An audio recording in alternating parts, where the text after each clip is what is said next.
Hello and welcome to part 2 of the video on sacrifice. So I would watch the first video, please, just as general overview, my thoughts, general thoughts. And this is going to be a little bit more about strategies to best work the sacrifice that's individual to you to help you reach your own goals. So as you can see, I've kept this picture on. I'm going to be honest because I like the picture and I think I did quite a good job. I'm proper proud of that, to be honest. But yeah, it's a good analogy for sacrifice. You've got some big things in life that you need to do, sleep, eat, whatnot, and then the little things are kind of more optional, and you've just got to fill your bucket or your jar or beaker, which is your day. You've got to fill it as, wisely and as appropriate to you as possible. So not all of these things are good things. Some of these small things might be being lazy or, at a time where you don't need to be, which I'll get onto later, etc., etc. So, before we start, talk about sacrifice, remember this is specific to you. So, if your goal is, I don't want to say to people that you have to sack off all, social relationships and just focus on sport because, I'm not a psychopath, for one. And I have feelings, which is quite useful, but some people will want to do that, and that's absolutely fine. So it's fine either way, So bear that in mind. It's all individual to you, and it's your choice at the end of the day. But yeah, so here we go. So number one, talking about food. I'm going to start with the second point, actually. Choose wisely, so balanced. Do we want to eat 100% perfect every time, every day, just for sports performance, if it's going to make us miserable? No. I've not met a single person who is tracked calories, which is another point, but has tracked calories and stuck to it religiously and been happy. They always fall off the wagon at some point, and they always you have these little binges and stuff, and to be honest, I think that's okay. I think I'd prefer to be happy and eat terribly than the other way around. But like anything, balance is key. So try and find that balance in life to keep you happy. But we know that making food every day can take a lot of time and energy. Now some people find it relaxing and that's quite nice. I don't, but I meal prep every week to get as much food prepped as possible, and I just try and finish it every week. However, whatever that looks like, if it's one box of whatever pasta a day or three, it's never three, one or two. The reason this is so useful is, for me anyway, I needed to meal prep to get enough calories in because I wasn't eating enough. So this is a really good way for me to do it. It's also a cheaper way. My meal prep for the week, £8 maybe, £8 a week, if that, for all my meals in the week. I don't make breakfasts, but for all my other meals. If you don't want to do that, that's absolutely fine. But anything can happen in a day. You might get home late, and then you might have to order in food, and it might not be the foods that you want in terms of macronutrients and calories to protein to carbs to whatnot. And if your goal is, let's say, for example, be as lean as possible, then that's going to hinder you quite a lot. So the sacrifice you make is that time at the weekend, and even the kind of banality of eating the same food all the time, and not maybe saying to people, I don't want to go out for food because I can't, because I want to eat this. I'm going to get on to why that might affect you later, but that's the only advice I have for meal prep, for food related to sacrifice. It's just meal prep as best you can. So I'm probably not the best person to talk about meal prep too, because I can eat and have eaten the same breakfast, dinner every day, pretty much without fail. The odd occasion we'll go Nando's or something, but for about 5 or 6 years, and it's absolutely fine. And that's the part of the, that's the part of the OCD where it comes in handy, and it doesn't affect me at all. I like the routine. Not everyone will, and that's fine. You You can mix up your meal preps as much as you want. That's absolutely fine. But yeah, try and make it as kind of nutrient dense as possible. In my opinion, that's what you should do. But make as much as possible at the start of the week so you don't have to spend loads of extra money or time or energy on other things. Moving on, sleep is non-negotiable if you want to train.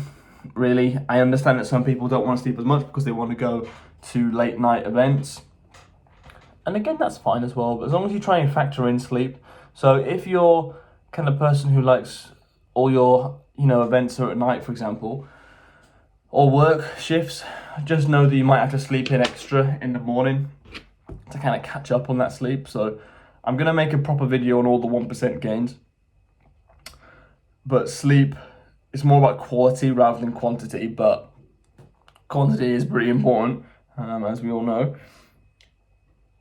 Trying to create a consistent nighttime routine at the same time, so not just what you do, but when you do it specifically. If you do the same routine, but you do it one night at 9 a.m. and then the next night at 2 a.m., unlucky, like it won't matter.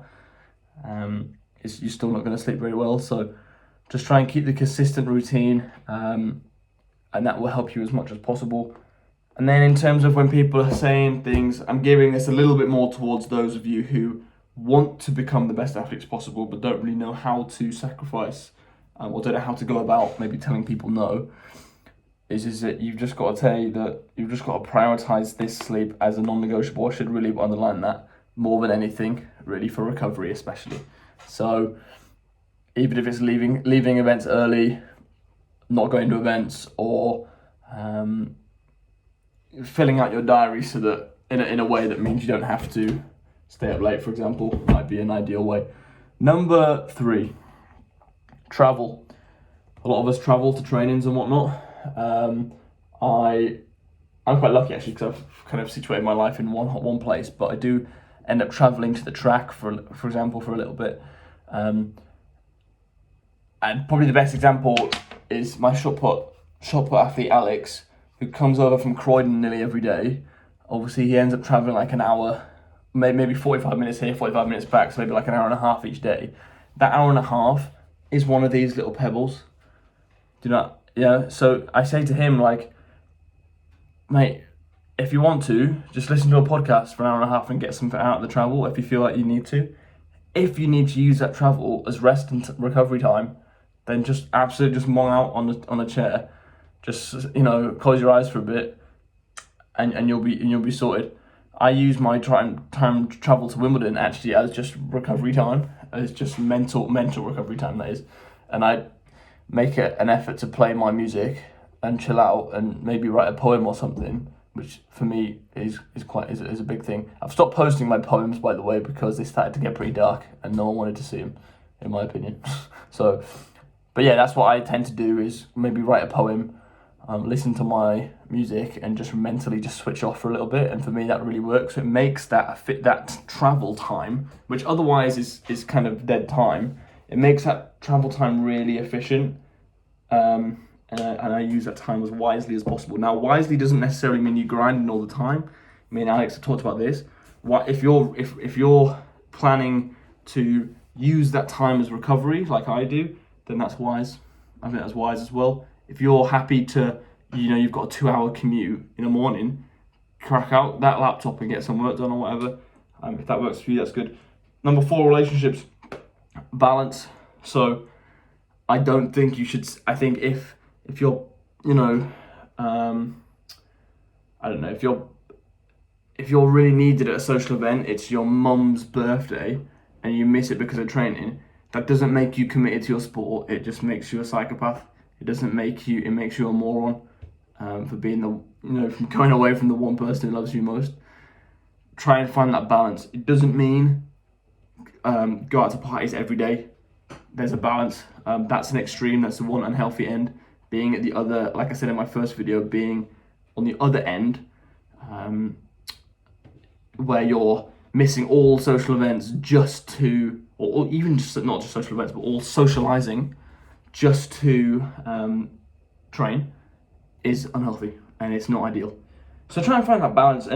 And what I've told a couple of people is, And from what I found in the past is that most of my friends who aren't involved in sports, they don't understand, but they do support. And that's just over time of me saying, I'm not coming out.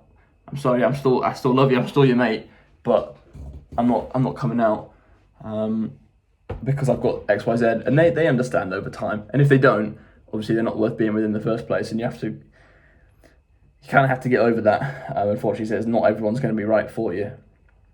But yeah, if we're talking from, and again, everyone's different, everyone's individual. Some people need a lot of socializing. I'm going to be honest, I don't. I love being alone, just moved into a new flat. As you can see, my own little place, and being on my own most of the time is absolutely unreal.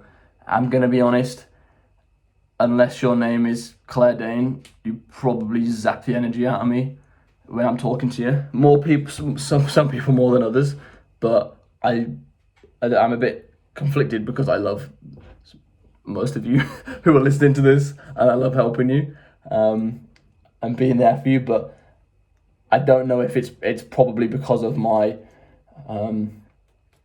mental health issues. It's probably because of that, but I do really struggle with socializing, and it does make me very tired very quickly. Now, I don't mind doing it for a lot of times. I've got into quite a good routine, but that's one of my pebbles, is that if I spend too long with people, I can basically, my training will go to hell, and I can count that as a loss in terms of training wise. I don't mind. I love, don't watch this and think you can't talk to me, please. I do need some people in my life. But yeah, find that balance. So my balance for relationships will not look the same as everyone else's. A good example is I've never, ever, ever, ever liked going to parties, ever. I've gone out to a nightclub once in my life. It was terrible. I'm never going to do it again. It was horrific. People touched me. It was horrible. And I'm fine with that. But there are some people who love that stuff, and they do really well in weightlifting or, whatever sport. And that's great. That's great. I kind of wish I could be like that, to be honest, but I can't. I don't think I can, personally. But they found that balance, what works for them. I won't say her name, but someone I went to uni with was a pretty good weightlifter. She was solid. She was okay. She was about the same level as me when I was there, and she was really good at balancing. Like, when it comes close to comps, then she'll just back away from. Oopsie daisy. Then she'll just back away from all this socializing and staying up late and drinking loads and whatnot. But otherwise, she wouldn't. And she was happy and she was successful. So fair play to her. And people like that who can find that balance. And then finally, psychology, talking about individual differences, which I've kind of gone over quite a lot. People need different things. I actually and mentally I'm a lot better and happier and less depressed when I'm being as productive as possible. Wake up, do as much shoulder rehab as possible while listening to a podcast. Replay the podcast with the podcast reviews, train, workloads more, train in the evening. That to me is a perfect day. I can do that over and over and over again and be happy and be fine and not really need rest other than maybe Sundays. For other people, they'll need some days where they just want to just chill out all day, and that's absolutely fine. Again, these individual differences, I can't tell you what they are. You have to work that out for yourself, really. You'll know most of the time. So I know, for example, who can I use as an example? I guess we'll use Alex again. He's quite good, I think, at training hard and then switching off kind of after training, from training, and just living a normal life, going to work and seeing friends and whatnot. He doesn't do it loads, but he's quite good at that balance. And it's about finding that balance. So something for me that's really worked is actually mindfulness meditation. You can look into that yourself. I would highly recommend. I've only just started. A lot of times in the days since starting, I've noticed, wow, before this mindfulness, I wouldn't have been able to cope with this. So that's something for you.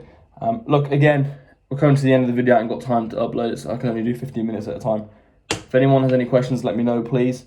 Have a stupendous week, please. And let us know how it goes. More videos to come.